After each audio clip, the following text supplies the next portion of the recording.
Well, good evening and welcome to Tucker Carlson tonight. Donald Trump's presidency is now in its third week, and the battle to push through his agenda is only escalating in its relentless ferocity. Tomorrow, the Ninth Circuit Court of Appeals will weigh whether to continue blocking the president's executive order on immigration.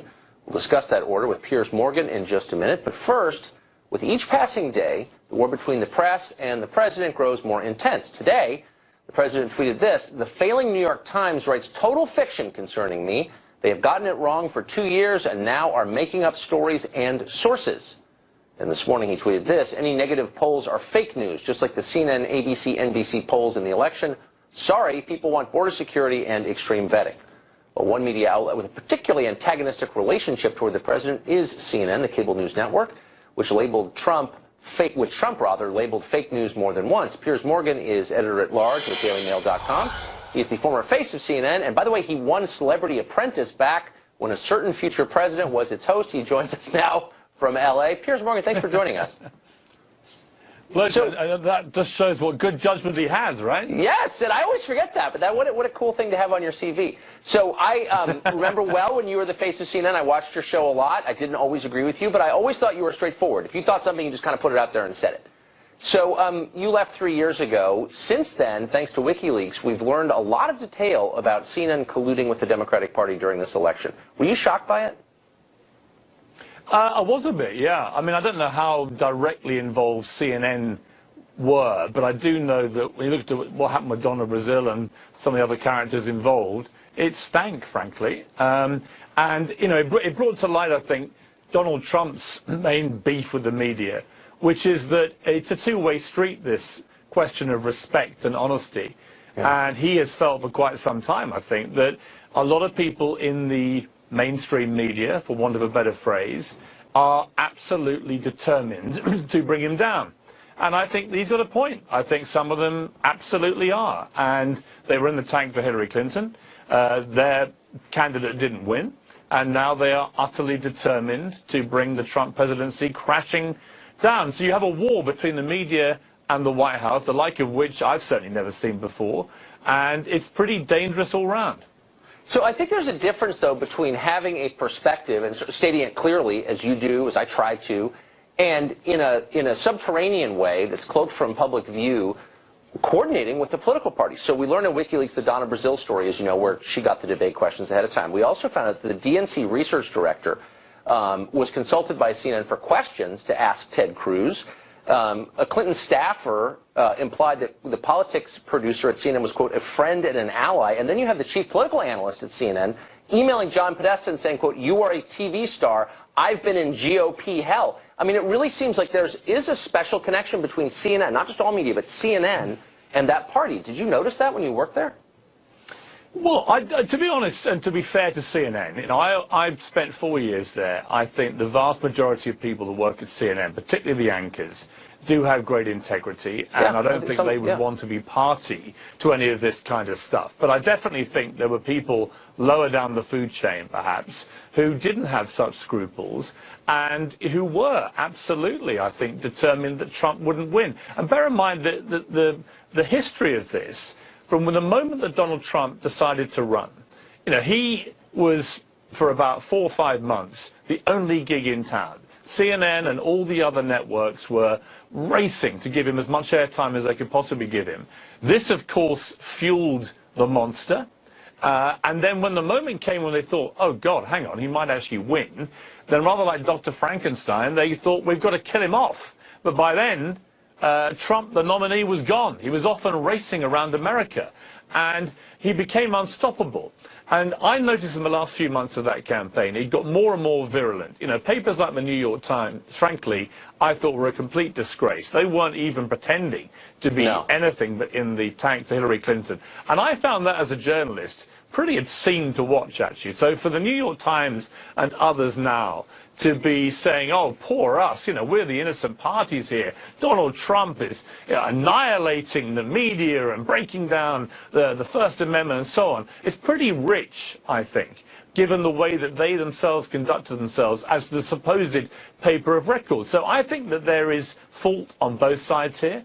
I think that it is dangerous and toxic, and I think that the media have got to start showing President Trump a bit more respect, and he in turn, and his White House operation, have got to show the media a bit more respect, and they've all got to move on. Well, it's certainly within bounds, I think, for news organizations to call out politicians on statements that are false, and I think Trump has made a few, and I don't have any problem with reporters saying, whoa, wait a second, prove what you say. But it's the orientation that shocks me. It does seem like a lot of journalists see their role not as to report the news, but as to affect the outcome of an election. Has that changed in the decades you've been in the business? Yeah, but look, I mean, you know, in Britain, for example, we have a very free press, and you have papers which are very obviously partisan to political parties, be on the left and the right. And it's pretty balanced down the middle. There are as many left-wing papers in Britain as there are right-wing. In America, what I don't like is this pretense from papers like the New York Times that somehow they are completely beyond any reproach when it comes to their coverage, that they are completely neutral. They're not neutral. I remember in the middle of the campaign picking up the New York Times and reading it from cover to cover. There were 11 different stories and letters and comment op-ed pieces about Donald Trump in that one edition of the New York Times. Every single one of them was hostile to Trump, including 4 out of 4 letters. Now, come on. That is not a coincidence. And I think what you're seeing generally here what we're seeing in Britain with the post-Brexit, you know, Britain leaving Europe. Right. Now, look, I did not vote Brexit. I voted to stay in Europe. I thought it was a mistake. But I've always been of a firm belief you have a free democratic election in a free democracy, be it the Europe referendum in Britain or be it the US election here. And if somebody wins, they win. You have to accept they have won. You have to stop the squealing, the wailing, the teeth gnashing. And what we're seeing in Britain, just as we're seeing in America, is just one of the great hissy fits of modern political times. And everyone's just got to stop wailing and actually start coming together, as we saw a little bit actually at the Super Bowl, and start putting America before their own self-interests. Well, I mean, and by America you mean the basic precept of the country, which is democracy, and the people administering the democracy, at least here and perhaps in Great Britain, they don't really believe in democracy, do they? I mean, the idea that the outcome is legitimate as long as the majority supports it. Right, I mean, that is the essence of democracy. And I would be more left than right, as I'm sure many of your viewers would have gleaned from my time at CNN. Yeah. You know, I'm absolutely not a traditional conservative. But I am appalled by the behaviour of so many liberals right now. I just think it's so alien to the concept of being a liberal. They bang on about, you know, democracy. They bang on about tolerance, about fairness. And yet they're behaving exactly the same way that they warned us all that Donald Trump and his supporters would behave if and when, as they assumed, he lost. And I just don't think you can do that. I also think, knowing Trump as I've done for 10 years very well, it's completely the wrong way to go about trying to defeat him. If I was on the left, I would surely by now be trying to work out how have we lost to somebody like Donald Trump, who's a non-politician. He wasn't even a guy with any military experience. He's come out of nowhere as a business guy and a TV star, and he's become the President of the United States. How has that happened? And the reality is that for all the fancy talk about Barack Obama being this wonderful president, actually, in the polls before the election, over 70% of Americans said they were unhappy with the direction of the country. And Hillary Clinton was a terrible candidate who offered nothing new, nothing fresh. And I was doing a documentary series around Florida and Texas throughout last year. I spent a lot of time in those states, and I could feel the Trump phenomenon as it was happening in real time. And it really came down to this. They thought that Donald Trump cared about the stuff they actually cared about. And that's how he managed to resonate. And he won. And he won fair and square. So my message to the left is, if you want to try and beat Donald Trump, then do it democratically and stop trying to delegitimize him. Stop trying to make every tweet, every statement, every comment he says the Armageddon of the world, and just try and apply some rational political common sense to defeating your opponent. We seek that every night on this show. So I think a lot of Americans look to Europe and the UK and they say, It's changed an awful lot in the past 40 years. I know this as a regular visitor to your country and others. And it hasn't gotten better, and part of the reason it hasn't gotten better is because of the immigration policies in Europe. Those countries are more divided, they're more dangerous, they're less happy, and they're poorer. I know you're against the president's executive orders on immigration, but how do we prevent what's happened in the UK and Sweden and Germany and France from happening here? Well, let me first of all say that I absolutely agree with Donald Trump that the threat from Islamic terrorism is very real and very dangerous. And he's quite right to cite what has happened in Paris twice, in Nice, in Brussels, as examples of where the massive amount of migration through Europe has created a lot of turmoil, a lot of unease, a lot of insecurity amongst the people, because no one's really quite sure who all these people are, where they're coming from, what their motivation is. So Donald Trump is absolutely right, I believe, to want to protect America as his #1 mission statement right now. And he's absolutely right to say that Islamic State presents a real and very dangerous threat to America. And he's absolutely right, thirdly, to look at what's happened in Europe and say, how do we avoid what has happened there, particularly in, say, Germany, with 1 million people being let into the country and then all hell breaking loose? How do we stop that coming to America? Where I disagree with him is just in the implementation of this ban, where it seemed to me perverse to not include countries like Saudi Arabia and Pakistan and Egypt and others which foment so much terrorism.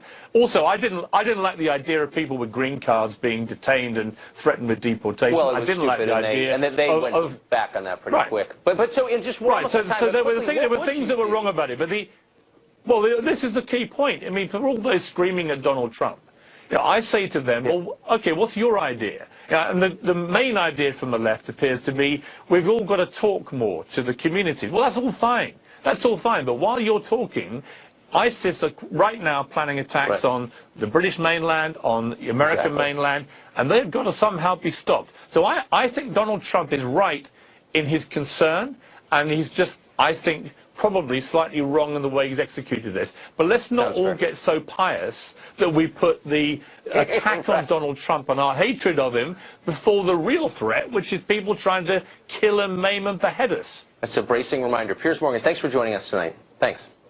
Pleasure.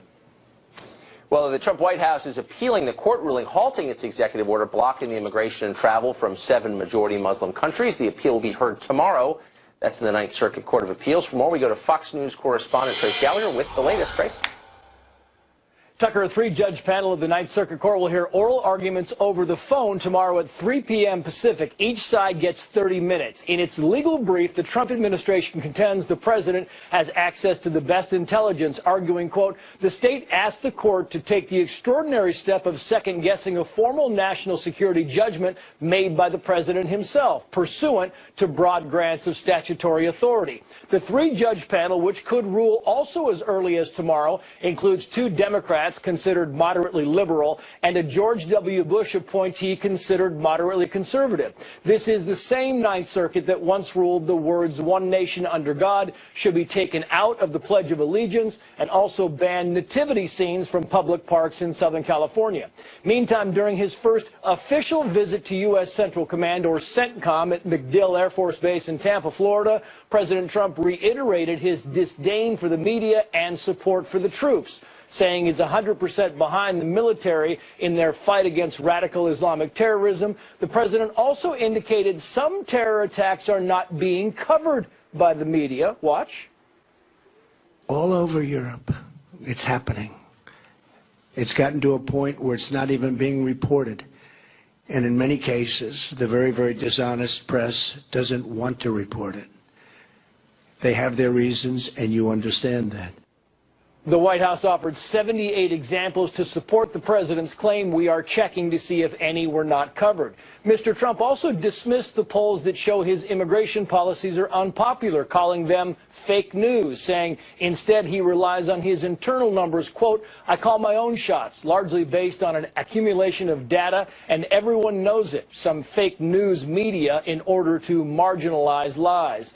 And the president is getting pushback from some Republicans for appearing to equate Russian leader Vladimir Putin's morality to the United States. Florida Senator Marco Rubio tweeting, quote, when has a Democratic political activist been poisoned by the GOP or vice versa? We are not the same as Putin. Senate Majority Leader Mitch McConnell also said, "We don't operate like Russia." Tucker. Trace Gallagher, thanks a lot. Coming up next, the mayor of New Orleans says protecting illegal aliens from the feds makes New Orleans a lot safer, and yet crime in that city has surged dramatically in the last year. He'll tell us why he's not changing course. Also, President Trump just had a big interview with Bill O'Reilly. We'll discuss what the president had to say about Vladimir Putin and why.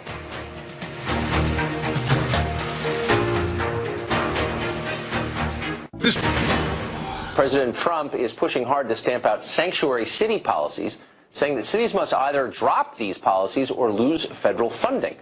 The mayor of New Orleans, Mitch Landrieu, won't call his city a sanctuary city, but nevertheless, New Orleans has many policies that protect the rights of illegal immigrants. Police cannot inquire about a person's immigration status. They won't detain suspected illegal aliens at the request of ICE. Mayor Landrieu says these policies make his city safer. On the other hand, crime is surging in New Orleans in the last year, and so the question is it working? Mayor Landrieu joins us now. Mr. Mayor, thanks for coming on. Hey, Tucker, how are you? I'm doing great. So I have a lot of friends in New Orleans. Well, thank you. And, of course, I know you. All my friends think you're a good mayor. You care about New Orleans. No, it's true. You're a popular mayor. How is this policy, though, helping the people of your city? Exactly. Well, first of all, you misstated something in the beginning of it. So let me just state this, and I think you and I and everybody can agree that our first order of business is to make sure the people that live in America are safe and secure. And I think that's everybody's priority. And we're trying to figure out a way to get that done. What's interesting about the sanctuary city argument, as you know, is that it's not even a definitive definition in federal law, so it means a lot of things to a lot of different people. Essentially, I want to be really clear about this. Should the New Orleans Police Department arrest anybody for a violent crime, our job, irrespective of immigration status, is to put them in jail and to make sure ICE knows about it so they can come get them and deport them or have them prosecuted here and put in jail. That really has never been a bone of contention for anybody that lives in the city of New Orleans, and for that point of matter, for mayors across America. The macro question is, why would we be taking crime advice from the mayor of a city that has a real crime problem that appears to be getting a lot worse? And the second question first of all, that's a... Hold on. I've got the numbers right here. Your murder rate has almost doubled from January of last year. Your rapes are up almost 100%. In every category, crime has increased about 10% overall. I'm not saying it's your fault. I'm merely saying that clearly these policies that you say will alleviate crime haven't. Moreover, is there any actual evidence, like social science, to prove that your talking point, which I've heard 1,000 times, if we ask people their immigration status, they won't cooperate with the police, we'll have more crime? Where do you get that? I mean, how do you know that's true? Well, those are all good questions, so let me respond to them. Yeah. First of all, in the city of New Orleans, from 1996 until today, crime is half what it used to be. As a matter of fact, 2 years ago, we hit our lowest murder rate in 40 years. Now, you are right that in the last year, crime has gone back up. But if you look at it overall, since these policies have gone into place, I'm not saying they caused this crime spike. But wait, let me finish. You said you were going to let me finish. So, secondly, these particular policies have nothing to do with that particular crime, because the people that are committing those crimes are not folks that are here illegally. Now, we do have a challenge throughout all of America on issues of violence that we have really got to get a handle on. But the question gets to be, how do you actually do that, and what's the best way? Now, the answer to your second question is, how do I know this? Is there any empirical data? I rely on my generals in the field.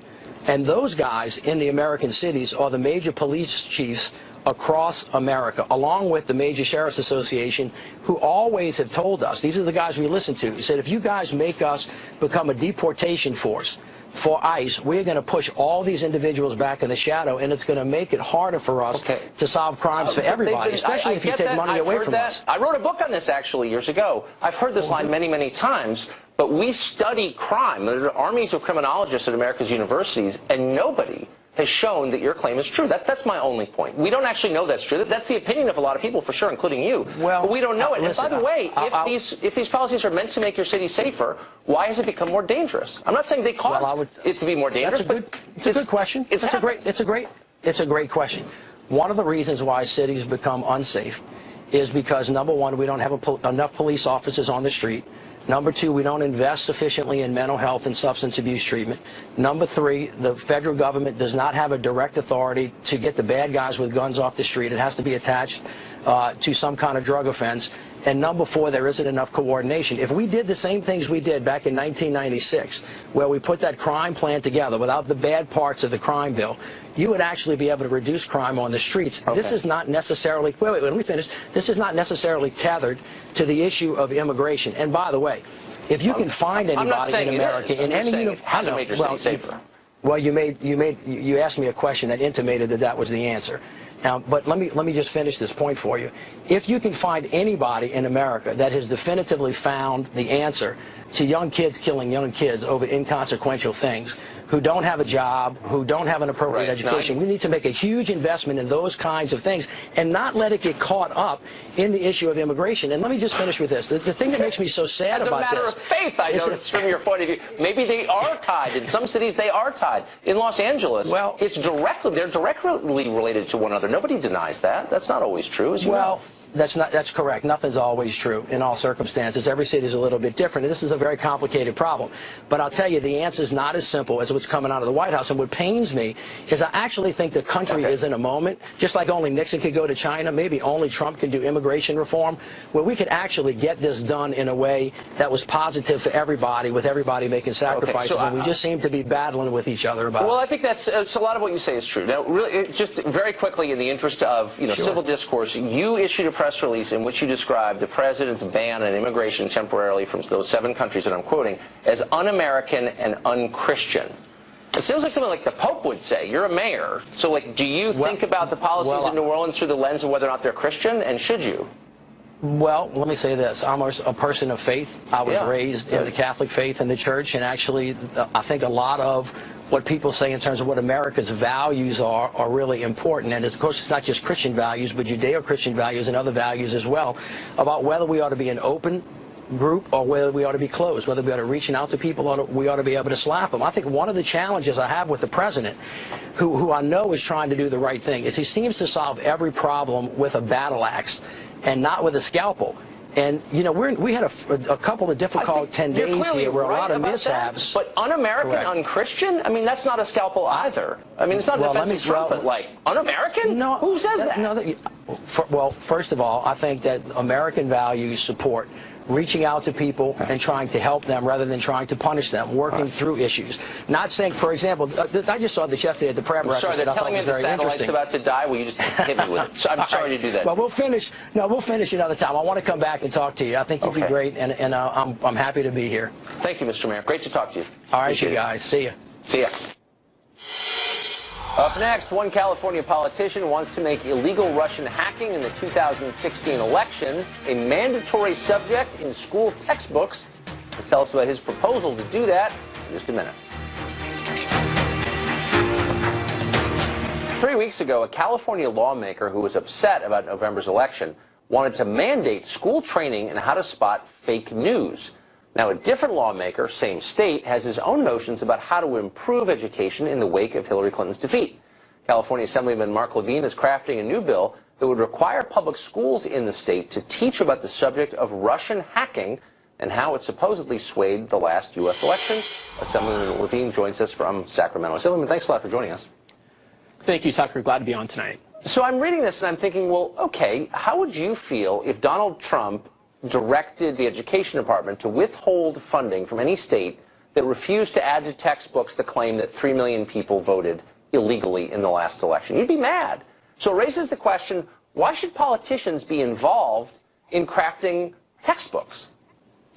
To me, the most important thing is that we need to understand our history to have a sense of what foreign policy we have in the future. So looking back decades from now, why are we on the course that we're on? If we look at the War of 1812, the Monroe Doctrine, the Marshall Plan, these are moments in history that really help us understand where American leadership has come from. We need to understand Russian interference in the 2016 election and its impacts on foreign policy to make sure that we have an American century ahead of us like we've had behind us, one where America is in full control of its destiny.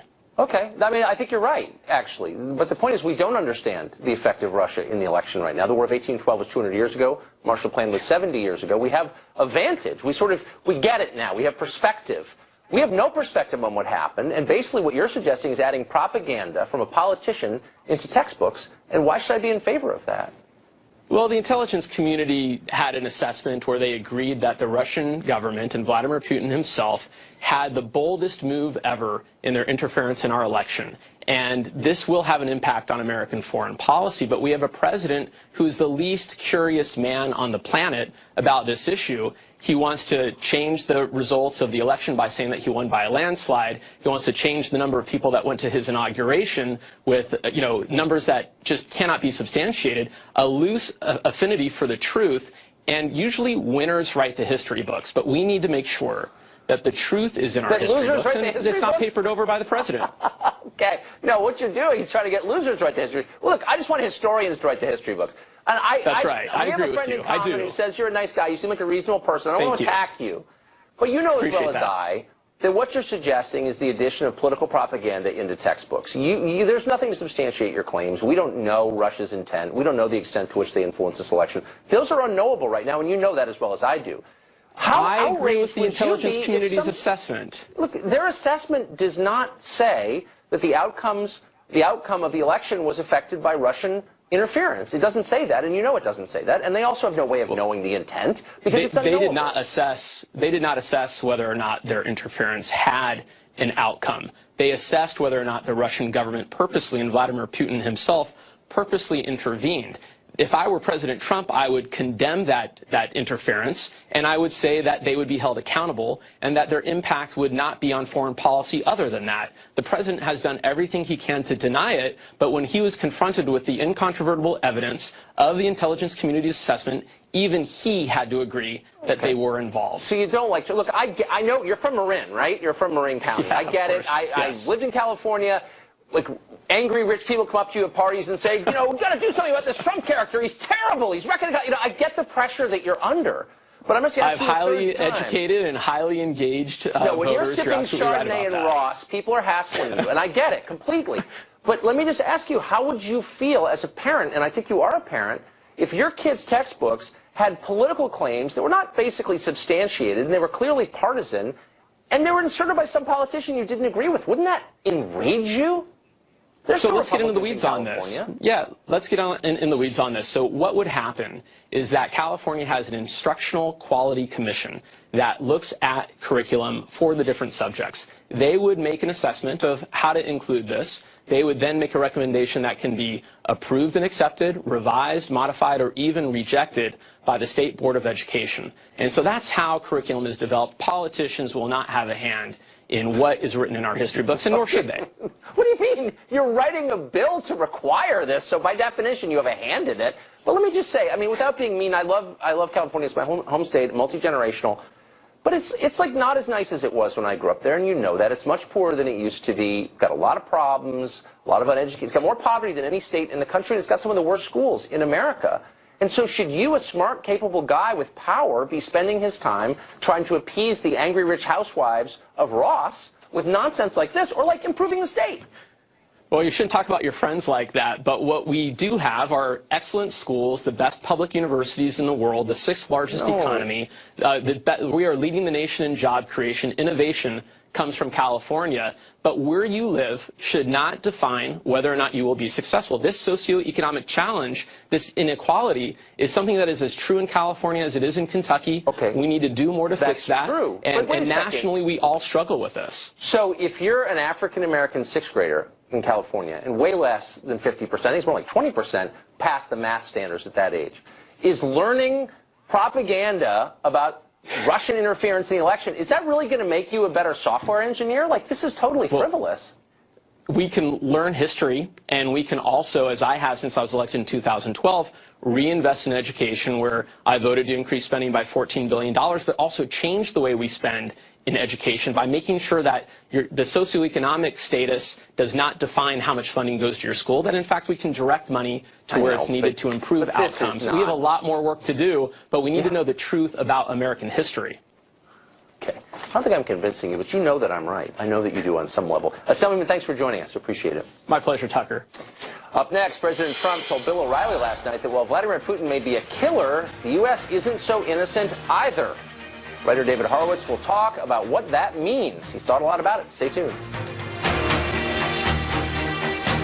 Trump won and they lost. Now extreme liberals like Elizabeth Warren are trying to stop Betsy DeVos from becoming Secretary of Education. Why? DeVos angers the extreme left because she exposes their hypocrisy. DeVos wants low-income kids to have the same choices that liberal elitists have for their families. DeVos wants equal opportunity in education for all kids, and that makes angry liberals even angrier. Well, President Trump's attitude toward Russian President Vladimir Putin is once again causing conniptions in the press and here in Washington.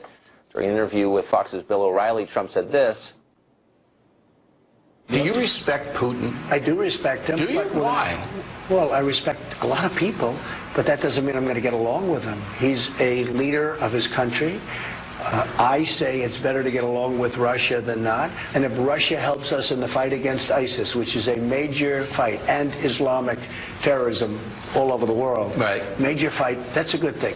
Will I get along with him? I have no idea. It's very He's a possible killer, I though. won't. Putin's a killer. A lot of killers. We've got a lot of killers. Why, you think our country's so innocent?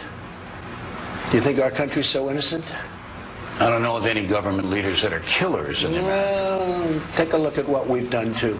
We've made a lot of mistakes. I've been against the war in Iraq from the beginning. Yeah, mistakes are different than... A lot of mistakes, okay, but a lot of people were killed. So a lot of killers around, believe me. Well, David Horowitz knows something about the Russians. His parents were ardent communists who left the party after learning of Stalin's atrocities. Today, he is the author of Big Agenda, Trump's Plan to Save America, which has been an Amazon bestseller for the past 3 weeks. He joins us now from Los Angeles. David, great to see you. So, good to be on your show, Tucker. I guess when I watched that, my first thought is, I think, well, I do kind of think America is sort of innocent, actually, certainly compared to Putin's Russia. I'm not particularly anti-Russia, but really? Well, look, Trump is really a transparent figure, and the idea that he sees a moral equivalence between Russia and the United States is ludicrous. He's a passionate patriot. Do our politicians kill people? Barack Obama killed Gaddafi.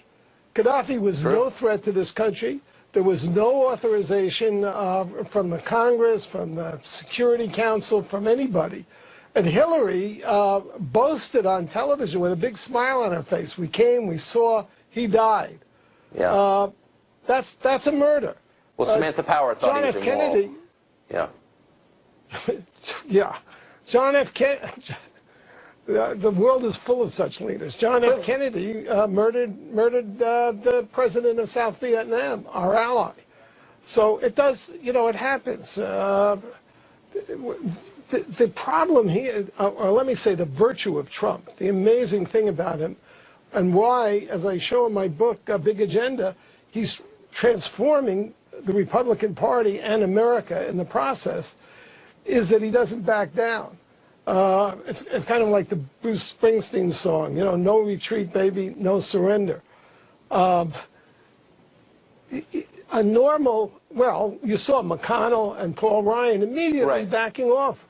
You can't back off. Trump has gotten no honeymoon. According to Gallup, the average honeymoon for an incoming president is 7 months. Trump didn't get 7 seconds. It's been a constant war against him. Well, yeah, a lot of people don't. But tell me, I mean, so you've written a book on this. Of the big agenda that Trump has and seeks to implement, what's the most important thing? For reforming the Republican Party and for making the country better? What's the #1 agenda item? The most important thing is he's not intimidated. We had a Republican Congress for 6 years with record majorities, and they did nothing. They had come in, pledged to undo Obamacare, to defund his illegal amnesty programs, and they funded them. Why? Because they were scared of being called obstructionists and racists. The seminal moment in the campaign came in the second debate when Trump faced the cameras with Hillary on stage and said, you have to understand, Hillary has tremendous hatred in her heart. So does the Democratic Party have hatred in their hearts for Republicans. And it's all come out now. You just see it every night on TV. Maxine Ward is calling for the impeachment of Trump. He hasn't been in office for 2 weeks. But Trump is unintimidated, and people don't realize how important that is in advancing any agenda, because you end up just appeasing the left. So my whole chapter of my book is devoted to who our adversaries are, why the Democratic Party has gone off the left deep end. They're marching over the cliff now. You have to understand that Bernie Sanders would have been the candidate if the corrupt Clintons hadn't fixed the primaries. I think that's true. How left the Democratic Party is. And Trump has shown the way to stand up to them. The Democrats have declared war. I wish they would draw back. I wish they would do what Lady Gaga did at the Super Bowl last night. Let's have some unity for a while. Let's be a community for a while. But that's not going to happen. And while that doesn't happen, you need a stand-up guy. And Donald Trump is that guy. David Horowitz, thanks for joining us. Bestseller for 3 weeks. Appreciate it. Up next, news abuse. Howie Kurtz joins us to showcase the most abhorrent media missteps of the past week. There are many to choose from, but he'll call 3. Stay tuned. Time now for news abuse, where we highlight the most dreadful cases of media misconduct. Joining us now is Fox's own Howie Kurtz, the host of Media Buzz. Howie, it's great to see you. So, the new president said today that the press does not cover terror attacks. Is that true? Well, it's true that attacks in Europe get less coverage than those on U.S. soil, and it's also true that we move on more quickly now from these attacks because tragically they've become so much more common. But I'm puzzled, frankly, that President Trump would say the dishonest press doesn't want to cover these attacks. There's always huge public interest. Moving on to news abuse, Tucker, you got to... There is on this channel. We certainly covered them, and I think we should. Absolutely should. Magazine covers have found a new villain. Let's put a couple of these up. Der Spiegel is President Trump beheading the Statue of Liberty. Lovely. Bloomberg Business Week says, insert hastily drafted, legally dubious, economically destabilizing executive order here. And worse for last, Ireland's Village magazine, crosshairs on Trump's head with the headline, why not? But thankfully, Tucker, it concludes that it would not be right to assassinate him. Yeah, I don't even know if we're putting it on the screen. Maybe we shouldn't even show it. It's pretty over the top. So the piece in the magazine debates whether or not it's a good idea to It says it's not a good idea, but nevertheless, let's sell magazines by putting the crosshairs. But there is a debate. Like, this is just something that people debate. Is it a good idea to murder the President of the United States? Right. Now, the Washington Post over the weekend backed off an article about Steve Bannon supposedly marching himself over to Homeland Security and telling Secretary John Kelly that he couldn't exempt green card holders from the president's travel ban, and then being on a 2 a.m. conference call. None of that was true. I talked to White House spokesman Sean Spicer, who told me the following. For a paper that's criticized us about the use of facts, the idea that they didn't follow basic journalist standards and then excuse their pathetic reporting is unbelievable. The problem is the reporter Josh Rogan didn't call the White House for comment. The paper did put out an editor's note, updated the story of Spicer's comments. Spicer still wants an apology. So, I mean, typically, going back 100 years, the protocol was if you're writing about the White House, you call them to see what they think. But if you consider them morally reprehensible, I guess you don't have to, right? Well, especially if you have a story based on unnamed sources in which you're making allegations against top officials and that were in meetings and phone calls. You know, you would want to have a chance for them to punch back, if only to protect yourself. So I don't get, like, not calling for comment. To me, it's journalism 101 now. There was a story that made the rounds. The Fox station in Detroit reported this. It was picked up by BuzzFeed, New York Daily News, kind of around the world. An Iraqi refugee in Michigan claimed that his mother died because of Trump's temporary travel ban when he was trying to bring her from Iraq to the U.S. for medical treatment. She died because of him, this man said. Turns out the same Detroit station later discovered that this was completely and totally untrue. It was a hoax. They talked to his imam, who confirmed that the woman had actually passed away at least 5 days before the president's action. Interesting. What's even more interesting is the assumption that undergirds it, which is the U.S. government has a moral responsibility to let in people, anyone, you know, there's a lot of sick people around the world, and by the way, I feel sorry for anyone who dies trying to seek medical care. On the other hand, it's the United States' responsibility to admit anyone who wants medical care? I mean, what is the assumption here? Well, the assumption would be that she could have come if it wasn't for this arbitrary and heartless temporary ban. And, you know, the idea is if you can find emotionally wrenching cases, and there have been some people stuck at airports and so forth. Sure. Okay. But, look, we can all fall victim to hoaxes, but what I don't understand is why there's such a rush to put these claims on the air before you can verify them. Take another day or two, check it out. People sometimes lie. They make stuff up. Yeah, they often do. I know there weren't a lot of interviews with people in, say, Wichita saying, you know, I feel safer now. Yeah, that's the part of the stuff that gets undercovered. Like, there is another side to this. Some people like that. the executive orders. I didn't see them being interviewed. You know, there were stories in the New York Times and Washington Post where they went out and talked to Trump voters, and they liked what he was doing generally. It wasn't on this. I think that shows what they didn't do in the campaign, doing a little bit more of now, at least showing that there is another side when it comes to this president. There always is. Howie Kurtz, thanks a lot for that. Good to see you, Tucker. Coming up, we tried to debut this segment last week, but kept getting preempted by breaking news every single night. Take a look at what the members of the press really think. We have their words. Stay tuned. It's time for What They Really Think. It's a new segment where we take a look at the semi-private words of our country's premier journalists and see how those words align with their goal of being neutral purveyors of fact. Our first star is Terry Moran. He's chief foreign correspondent for ABC News, whose Twitter feed resembles a DNC press release with added moral outrage. Don't believe us? Here are some examples. Quote, upset Trump didn't destroy ISIS within days of taking office. Moran tweeted this: I thought Trump already had a secret plan to destroy ISIS. What happened to it? After the president's immigration order, Moran wrote, for 70 years and more, American science has triumphed because the USA got the best minds in the world. Now that's at risk. Thanks, Trump. He also said, quote, Trump's NSC chief's son declares exactly what this is, a Muslim ban, whatever weasel words his father and Trump's minions come up with. In another tweet, he simply labeled Trump President Snowflake. Moran was in near religious ecstasy over the Women's March 2 weeks ago, tweeting this: has there ever been a day when so many people in so many places marched in solidarity for a cause? VE Day? This is historic. Moran felt a tingle down his leg when the New York Times announced it had hit 3 million subscribers. He tweeted this: failing? Not.